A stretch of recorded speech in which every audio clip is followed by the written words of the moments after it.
O que aconteceria se duas das versões mais destrutivas do Rei dos Monstros se enfrentassem? De um lado, o Godzilla do Monsterverse, o Titã Alpha, que já enfrentou ameaças globais, como o King Ghidorah, Mechagodzilla e diversas outras criaturas gigantes do Monsterverse. Do outro lado, temos a encarnação aterradora de Godzilla-1, um monstro nascido da radiação nuclear e da tragédia da Segunda Guerra Mundial, criado pela Toho para representar o terror absoluto da destruição nuclear. Agora vem a pergunta: um titã com mais de 120 metros de altura, enfrentando um kaiju de pouco mais de 50 metros, mas com um dos sopros atômicos mais devastadores já vistos na franquia. Neste E se, vamos analisar como escala, biologia, resistência e poder nuclear poderiam influenciar em cada momento de um confronto entre essas duas versões de Godzilla. Dito isso, maceta o like e vem comigo, porque eu sou o Johnny e bem-vindos ao canal. Quando os titãs despertam, o mundo treme. Gigantes colidem sob céus em chamas. Mysterium TV, a voz do Monsterverso. Mysterium TV, onde os titãs dominam o universo. Salve turma, tudo bem com vocês? Eu tô legendário. Imagina que esse confronto aconteceria em uma grande cidade costeira do Japão. Um cenário que mistura porto militar, zonas urbanas densas, um mar aberto. Esse ambiente favorece ambas criaturas. O Godzilla do Monstruverso domina o oceano e grandes áreas abertas, onde pode usar toda a sua força colossal. Já o Godzilla-1 está acostumado a devastar cidades menores do Japão pós-guerra, utilizando o ambiente urbano como terreno da destruição. Tempestades e atividades sísmicas, enquanto Titã e Kaiju emergem. Vamos fazer agora uma análise dos poderes de cada um. Godzilla Monstruverso. Galera, esse é um dos maiores Rei dos Monstros que conhecemos, com cerca de 120 metros de altura e pesando aproximadamente 99 mil toneladas. Isso faz dele uma das maiores versões do Godzilla já vistas no cinema. Sua massa colossal permite enfrentar outros titãs gigantes e suportar impactos de criaturas com tamanho semelhante. Sua durabilidade é bizarra, já que sua pele é formada por escamas extremamente resistentes, que já suportaram mísseis nucleares, quedas de arranha-céus. Na verdade ele caiu quase que do espaço, né? E ele também sobreviveu a todos os tipos de explosões massivas que você imaginar. E em certos momentos da franquia, ele também absorve radiação nuclear para se regenerar. Já seu sopro atômico é um feixe concentrado de energia nuclear, capaz de perfurar estruturas gigantes, atravessar quilômetros de rocha e vaporizar alvos massivos. Galera, seu sopro atômico simplesmente atingiu a Terra Oca. Já no combate físico, diferente de muitas versões do Godzilla, o Monstruverso é um lutador corpo a corpo experiente, utilizando mordidas, golpes de cauda, agarrões e muito mais. Até mesmo o seu peso corporal ele já usou para dominar outros adversários. Eu sei, é muita apelação.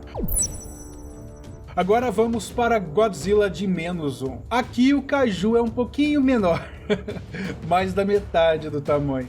Apenas 50 metros de altura e pesando cerca de 20 mil toneladas. Porém, vamos dar um crédito aqui, pois essa é apenas a introdução desse Godzilla no cinema. No final do vídeo eu vou falar mais sobre isso. Essa versão era originalmente uma criatura lendária, mítica pré-histórica, que sofreu mutação após exposição à radiação nuclear. Ele acabou passando por uma transformação até chegar no Godzilla que vemos no filme.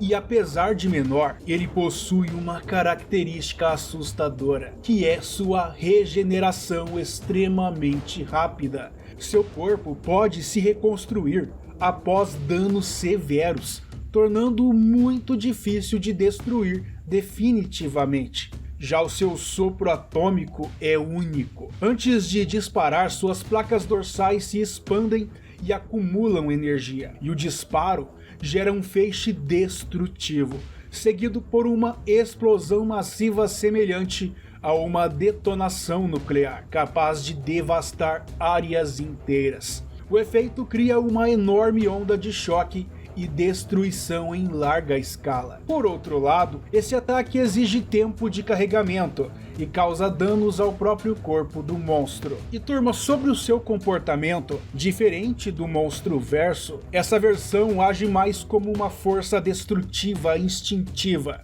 movida por agressividade e vingança contra a humanidade. Dá pra dizer que o Godzilla-1 é um ser de puro caos. A batalha. Meus amigos, essa batalha começaria no oceano. O Godzilla do Monsterverse emerge das águas profundas, enquanto o Godzilla-1 avança em direção à costa. A diferença de tamanho é evidente. O Monsterverso praticamente dobra a altura do adversário, e -1 dispara primeiro. Suas placas dorsais se expandem e liberam um feixe atômico que atinge a cidade.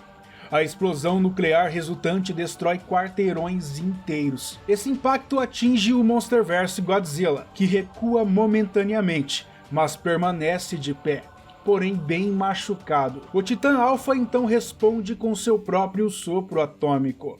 Um feixe azul intenso atravessa o campo de batalha, atingindo -1, o lançando contra prédios destruídos. Mas o Kaiju se levanta. Sua regeneração começa a reparar os danos. O combate então se torna físico. O Monsterverse avança e usa sua enorme massa para empurrar o adversário contra o solo. Golpes de cauda e mordidas esmagadoras mostram a diferença brutal de tamanho e força. -1 tenta reagir, preparando outro disparo nuclear. Mas antes que o ataque seja concluído, o Monsterverse dispara novamente seu sopro atômico, a queima-roupa. O Alpha foi mais rápido. Apesar de extremamente perigoso, o Godzilla de -1 enfrenta uma desvantagem quase impossível de superar, que é o fato do Godzilla do Monsterverso ser 2 vezes mais alto, 5 vezes mais pesado e bem mais veloz que o Godzilla de -1. E também muito mais experiente em combate contra outros titãs colossais. Honestamente, se -1 conseguisse nesse final lançar seu sopro atômico bem na cabeça de Godzilla, talvez pudesse derrotá-lo, mas não daria tempo. O sopro atômico do Monsterverse vem com mais velocidade e acabaria massacrando o Godzilla de -1 a queima-roupa. E por mais que ele possua uma regeneração impressionante, não daria tempo de se regenerar completamente antes que o Legendary mandasse outro feixe bem na sua fuça. Dito isso, o vencedor mais provável desse confronto, e até óbvio para todos nós, seria que Godzilla do Monsterverse vencesse, e tá tudo bem, mas ainda assim, o -1 provaria ser um adversário extremamente perigoso, capaz de causar danos significativos antes de ser derrotado. Porém, a história pode mudar completamente se o -1 tivesse o mesmo tamanho do Godzilla do Monsterverse, e muito provavelmente esse é o Godzilla que veremos em Godzilla -0, mas isso é assunto para outro vídeo. Com certeza ele vai voltar maior, mais pesado e mais poderoso. Aí sim ele daria um grande trabalho para o Godzilla da Legendary, do Monsterverse. Até porque se o pequeno já causa estrago e é sim capaz de derrotar o Godzilla da Legendary, se acertasse a queima-roupa bem na cabeça, imagina agora ele com o dobro do tamanho. Não precisa nem ter o mesmo tamanho, apenas o dobro do que ele já tem. Não estou dizendo que ele venceria, mas que a briga ficaria bem mais complicada, podem ter certeza que ficaria. E galera, esse confronto mostra como diferentes versões de um mesmo monstro podem representar ideias completamente distintas. Um é o guardião titânico da natureza, enquanto o outro é a personificação do trauma nuclear e da destruição humana. Mas agora eu quero saber a sua opinião. Se esses dois Godzillas realmente se enfrentassem em mesma escala de tamanho e peso, quem você acha que venceria? Comenta aqui embaixo. E se você gostou do vídeo, deixa um like, compartilhe e se inscreva no canal. Um forte abraço e até o próximo vídeo. Tchau! No Mistério TV a criatura ganha voz. Dinossauro híbrido lutando entre nós. T-Rex mutante pronto pro embate armado. Do espaço profundo ao horror do cinema. Predador na selva, Xeno na escuridão. Kaiju desperta causando destruição. Se é mistério, criatura ou conspiração, aperta o play e mergulha na escuridão.